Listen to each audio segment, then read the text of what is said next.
গত বছরই বিচ্ছেদের খবর সামনে আনেন সানিয়া মির্জা। শোয়েব মালিক ও পাকিস্তানি উপস্থাপক সানা জাভেদের বিয়ের খবরে যখন চমকে গিয়েছিল সবাই, তখন সানিয়া ঠিক করলেন ছেলেকে নিয়েই নিজের জীবন সাজাবেন।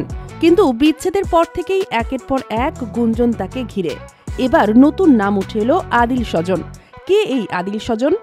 কেনই বা তার সঙ্গে সানিয়ার নাম জড়াচ্ছে? সম্প্রতি নেট দুনিয়ায় গুঞ্জন ছড়িয়েছে সানিয়া মির্জার সঙ্গে আদিল স্বজনের সম্পর্ক নিয়ে।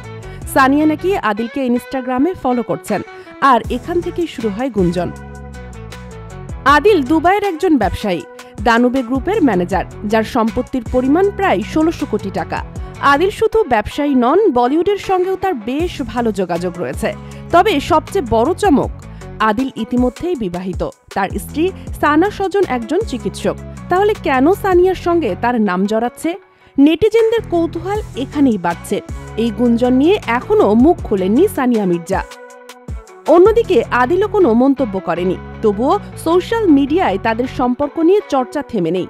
অনেকেই প্রশ্ন তুলছেন, শোয়েব মালিকের পর আদিল স্বজন সানিয়ার জীবনে নতুন জায়গা নিচ্ছেন কি?